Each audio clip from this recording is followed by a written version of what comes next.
The US is doing a lot. Germany is also doing a lot. We have constantly expanded our supplies with very effective weapons that are already available today. And we have always closely coordinated with all these decisions with all our important allies and friends. With France, for example, with the US, for example, with other major countries in Europe, and of course, with all those who participate in this discussion. The way we have proceeded in the past, always discussing the concrete situation closely with all our friends and allies, is the way we will proceed in the future. We have to fear that this war will continue for a very long time, and that is why it is important for Ukraine to know that we will not slacken our support and will continue to act as long as necessary. But that is also why this principle, which has carried us so well through the last period, remains important for the future. We only act in close coordination with each other. The world we live in will soon have 10 billion inhabitants. It will have many large, influential nations and will become multipolar. We as Europeans, French and Germans will only be able to influence what is important to us in this world in our own direction. If we do so together as France and Germany, as the European Union, and that is also the mission that derives from the 60 years of the LC Treaty. Particulier, Monsieur le Président, sur le Burkina Faso, qui a demandé donc le départ des forces.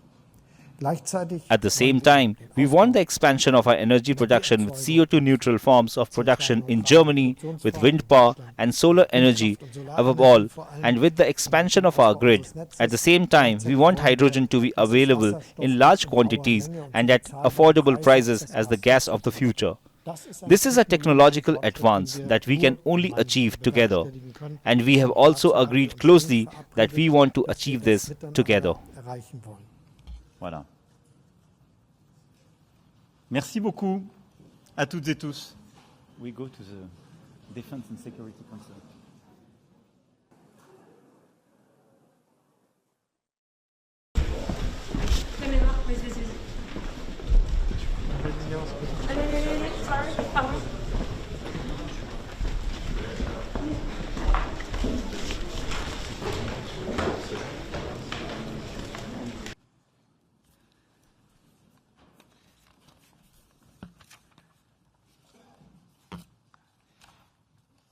Monsieur le Chancelier, cher Olaf, Mesdames et Messieurs les ministres, Mesdames et Messieurs les ambassadeurs, our objective is the same.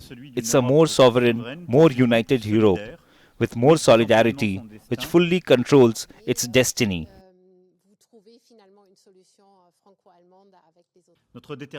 Our determination stays absolute to help the Ukrainians in their fight. And if Ukraine needs to be reconstructed, we, Europe, will be here.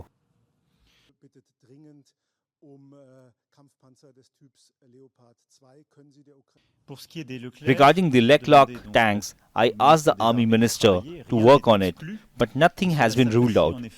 It has to be assessed collectively with 3 criteria. Firstly, as we had been able to do since the beginning, that it does not escalate, and we always follow this line.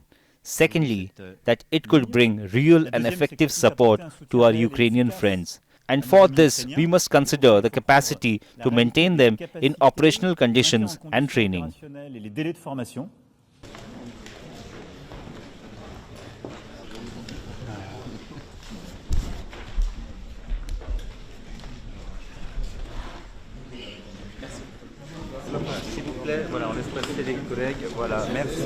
The third criterion is to not weaken our own capacity for defense, in particular our critical structures.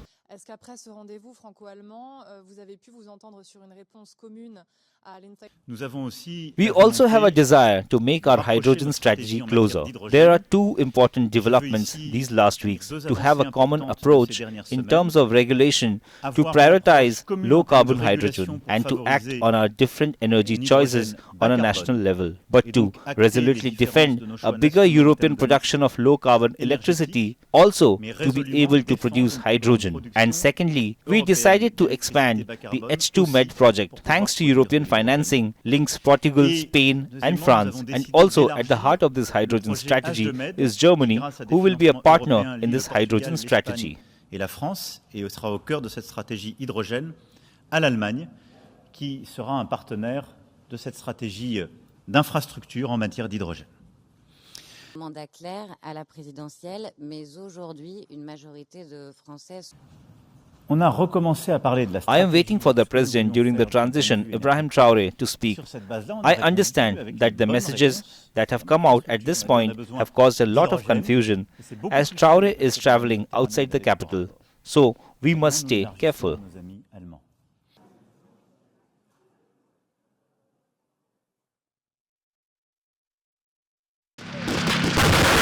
In a possible breakthrough for Kyiv, German Foreign Minister Annalena Baerbock said on Sunday her government would not stand in the way if Poland wants to send its German-made Leopard 2 tanks to Ukraine. Ukraine has been asking Western allies for the German-made tanks for months, but Berlin has so far held back from sending them or allowing other NATO countries to do so. Baerbock's statement comes after Poland signaled that it could send the tank without Germany's approval. Her remarks appear to go further than German Chancellor Olaf Scholz' comments at a news conference in Paris earlier that day. Scholz said that Germany will not slacken support to Ukraine and will continue to act as long as necessary, but that all decisions on weapons deliveries will be made in coordination with allies, particularly the United States. Germany has faced mounting pressure to send Leopard 2 tanks, which is considered one of the West's best, to Ukraine. Western allies met Friday to discuss the issue, but did not reach a decision. Scholz's Social Democrat Party is traditionally skeptical of military involvements and worries sudden movements could trigger Moscow. But on Sunday, German Defense Minister Boris Pistorius said he expected a decision on the tanks soon. Other allied nations have offered to send their own tanks to Ukraine, but experts say for Ukraine's fight, those tanks don't stand up to the Leopard 2. The Kremlin spokesman said on Friday that Western countries supplying additional tanks to Ukraine would not change the course of the conflict, and that they would add to the problems of the Ukrainian people.